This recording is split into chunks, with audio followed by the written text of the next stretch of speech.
The city of Ireles was built on glass and light, a shining testament to post-war peace between Earth and the Sanity collective. Towers reached into the clouds, stitched together by floating railways and drones that whispered in streams of neon. But beneath that glittering skyline was a secret the world had buried, one that didn't stay buried for long.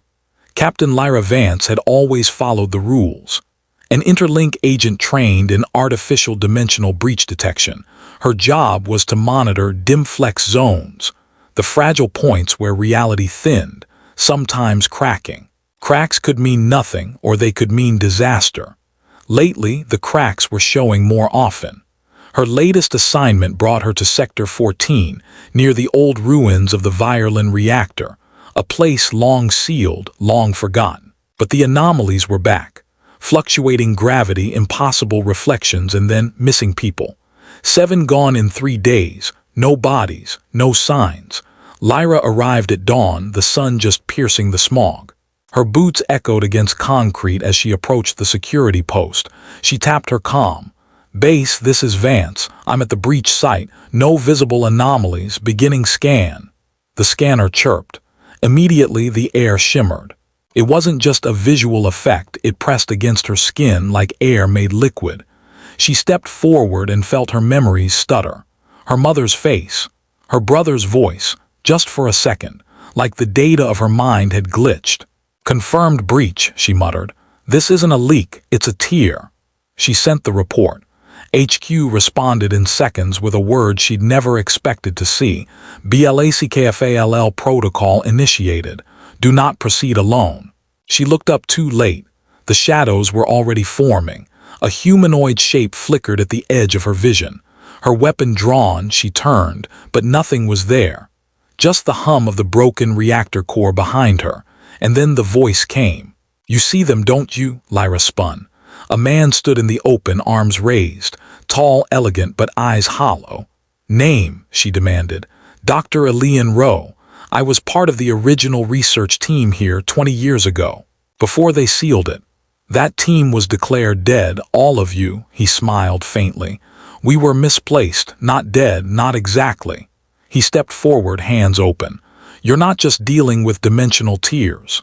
You're standing in front of a convergence, multiple realities intersecting, and something's looking through." Lyra didn't lower her weapon. "What is?" He hesitated. "They call themselves the Umbri, entities born of failed realities. When a universe collapses, something survives. Echoes, anger, pain. You're saying shadows are sentient. Not sentient, hungry. They thrive on unresolved memory, emotion. They can't touch our world unless we open the door." Lyra's blood chilled. "Someone opened it," Elian nodded. "We did, years ago, not on purpose." He looked toward the reactor. "And now it's opening again. Only one way to stop it. We have to go inside." "Inside what?" He turned toward the breach. A swirling portal had formed in the air, barely visible to the naked eye, like glass holding back ink. Inside the failed world.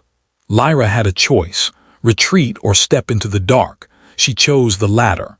The world on the other side was like Ireles, but broken. Twisted versions of the same buildings, but burnt, collapsed, and weeping shadow. The sky was black, yet too bright to look at. And in the distance she saw something walking toward her. A child. She lowered her weapon. "Hello?" The girl didn't answer, just lifted her face. It was Lyra's own face, but scarred, bleeding. "You let me die," she said. No, I didn't. You forgot me." Suddenly, shadows leapt from the girl's body, screaming in her mind's voice. Lyra fired wildly, backing up until Elian pulled her behind a broken column. "They'll use your regrets," he hissed. "Don't feel, remember." The Umbri fed on emotional instability, he explained. To fight them, they needed focus. Calm. They fought their way to the heart of the broken reactor. There in the core was a mirror, a window between realities. On the other side, Lyra could see her own body, unconscious.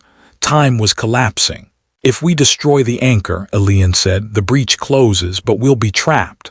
Lyra looked at him. "Why help me?" He paused.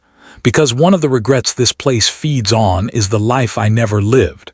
The one where I met someone like you," she blinked. That's kind of romantic considering we're surrounded by world-eating ghosts, he laughed. Tragedy makes poets of us all. They planted the charges. The Umbri came, shrieking, clawing at time itself. Just before the detonation, Elian pushed Lyra through the mirror. She woke up screaming, back in her world. The reactor site collapsed in on itself. A sinkhole, then silence. Her superiors arrived. The breach gone, but Elian never returned. Weeks passed. Lyra kept working. But some nights when the lights flickered, she'd see a figure in reflections. Watching. Smiling. Then one day, a message arrived on her terminal. An encrypted file with only one phrase. I remember you. Attached was a photo, two people standing in front of a reactor that never exploded in a world that never broke. A version of them together. She smiled. Because sometimes love survives even the darkest of realities. And sometimes the shadows that haunt us are just trying to remember who we used to be.